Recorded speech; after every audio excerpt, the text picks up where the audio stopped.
ദിവസവും പുതിയ ടിപ്സുകൾ ലഭിക്കുന്നതിന് മറക്കാതെ ചാനൽ സബ്സ്ക്രൈബ് ചെയ്യുക.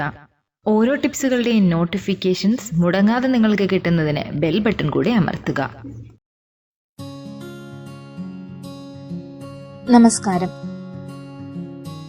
ഹൃദയാഘാതം അഥവാ ഹാർട്ട് അറ്റാക്ക് പ്രായമുള്ളവരിലെന്നോ ചെറുപ്പക്കാരിലെന്നോ ഒന്നും വലിയ വ്യത്യാസങ്ങളൊന്നുമില്ലാതെ നമ്മൾ ഒരുപാട് കേൾക്കുന്ന ഒരു അസുഖം അല്ലെങ്കിൽ ഒരു അവസ്ഥയാണ് ഹാർട്ട് അറ്റാക്ക് എന്ന് പറയുന്നത്. പലപ്പോഴും നമ്മൾ പൊതുവെ ആരോഗ്യവാന്മാർ എന്ന് വിചാരിക്കുന്നവർ പോലും, അല്ലെങ്കിൽ കുറച്ചു മുന്നേ വരെ ഒരു പ്രശ്നത്തോടെയും കാണാത്തവരിൽ പോലും ചിലപ്പം ഇമ്മീഡിയറ്റ് ആയിട്ട് ഒരു സഡൻ അറ്റാക്ക് വന്ന് അവർക്ക് എന്തെങ്കിലും സംഭവിച്ചു എന്നൊക്കെ നമ്മൾ കേൾക്കാറുണ്ട്. ഹൃദയാഘാതത്തെ കുറിച്ച് നമുക്ക് ജീവൻ രക്ഷിക്കാൻ വേണ്ടി അറിഞ്ഞിരിക്കേണ്ട കുറച്ച് കാര്യങ്ങളാണ് ഇന്ന് ഷെയർ ചെയ്യുന്നത്.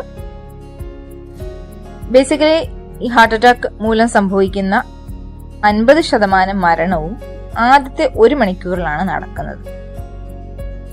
ഹൃദയാഘാതം ഉണ്ടായി ഓരോ മിനിറ്റിലും നമ്മുടെ ഹാർട്ടിന്റെ പേശിയിലെ കോശങ്ങൾ, ആ സെൽസ് നശിച്ചു തുടങ്ങുന്നതിനാൽ പേശികളുടെ നാശം എത്രത്തോളം കുറയ്ക്കാമോ അത്രത്തോളം കുറച്ച് രോഗിയെ രക്ഷിക്കുക എന്നുള്ളതാണ് നോർമലായിട്ട് ഒരു മോഡേൺ ട്രീറ്റ്മെന്റിന്റെ ഒരു മെയിൻ എയിം എന്ന് പറയുന്നത്.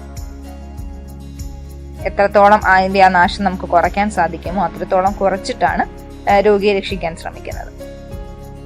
ഹൃദയാഘാതം വന്ന രോഗിയെ എത്രയും പെട്ടെന്ന് അടുത്തുള്ള ഹൃദ്രോഗ ചികിത്സാ കേന്ദ്രത്തിൽ ഏറ്റവും ഇമ്മീഡിയറ്റ് ആയിട്ട് നമുക്ക് കെയർ കൊടുക്കാൻ പറ്റുന്ന ഹോസ്പിറ്റലിൽ എത്തിച്ച് ഏറ്റവും ഇമ്മീഡിയറ്റ് ട്രീറ്റ്മെന്റും ചില സമയത്ത് ആൻജിയോപ്ലാസ്റ്റിയും വരെ ചെയ്യേണ്ടതാണ്. ഹൃദയാഘാതം ഉണ്ടായി കഴിഞ്ഞാൽ ആശുപത്രിയിൽ എത്തിക്കുന്നത് വരെ ഹൃദയത്തിന്റെ പ്രവർത്തനം നിലനിർത്താൻ വേണ്ടി ചെയ്യാൻ കഴിയുന്ന ചില കാര്യങ്ങളാണ് ഇനി പറയുന്നത്. ഹൃദയാഘാതം വന്ന രോഗിയുടെ മുഖത്ത് തണുത്ത വെള്ളം തളിക്കരുത്. അത് രോഗത്തിന്റെ അവസ്ഥ തീവ്രമാക്കും. നമ്മൾ സാധാരണ ഒരു ബോധക്ഷയം വരുമ്പോഴൊക്കെ ചെയ്യുന്നത് പോലെ എല്ലാത്തിനും അത് ചെയ്യേണ്ടതാണ് എന്ന് ഓർത്തിട്ട് ഒരാൾക്ക് ഹാർട്ട് അറ്റാക്ക് വരുമ്പോൾ നെഞ്ചുവേദന വന്ന് വീഴുകയൊക്കെ ചെയ്യുന്നത് കാണുമ്പോൾ ഇമ്മീഡിയറ്റ് ആയിട്ട് വെള്ളം എടുത്ത് തളിക്കരുത്. പിന്നെ ആൻജിയോഗ്രാം അഥവാ അല്ലെങ്കിൽ ആൻജിയോപ്ലാസ്റ്റിയുടെ ഒക്കെ സൗകര്യമുള്ള ഹോസ്പിറ്റലിൽ, ആ സൗകര്യവും കൂടെ ഉള്ള ഹോസ്പിറ്റൽ നോക്കി എത്തിക്കുന്നതാണ് നല്ലത്. പിന്നെ ഇറുകിയ വസ്ത്രങ്ങളാണ് രോഗി ധരിച്ചിരിക്കുന്നതെങ്കിൽ അതൊന്ന് അയക്കാനോ ഊരുകയോ അയച്ചിടുകയോ ഒക്കെ ചെയ്യേണ്ടതാണ്. രോഗിക്ക് ബോധാവസ്ഥയിലാണെങ്കിൽ, ബോധമുണ്ടെങ്കിൽ തലയും തോളും തലേണ കൊണ്ട് താങ്ങി ചാരി ഇരുത്താനായിട്ട് ശ്രദ്ധിക്കുക. രോഗിയുടെ നാഡിമിടിപ്പും ബിപിയും പരിശോധിച്ച ശേഷം ഇത് കുറവാണെങ്കിൽ രോഗിയെ നിരപ്പായ പ്രതലത്തിൽ മലർത്തി കിടത്തി തലച്ചോറിലേക്കുള്ള രക്തയോട്ടം ഉറപ്പാക്കണം.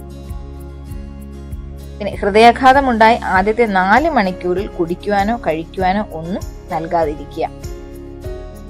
രോഗിയുടെ ബോധം നഷ്ടപ്പെട്ട് പൾസ് നിലച്ചാൽ CPR പരിശീലനം ലഭിച്ചവർ സമീപത്ത് ഉണ്ടെങ്കിൽ അത് നൽകിക്കൊണ്ട് എത്രയും പെട്ടെന്ന് ആശുപത്രിയിൽ എത്തിക്കുവാൻ ശ്രദ്ധിക്കുക. രോഗിക്ക് പൂർണ്ണ വിശ്രമം നൽകി വീൽ ചെയറിലോ കസേരയിലോ സ്ട്രെച്ചറിലോ മാത്രം രോഗിയെ മാറ്റുക. അധികം സ്ട്രെയിൻ കൊടുക്കാനായിട്ട് ഇടവരുത്തരുത്.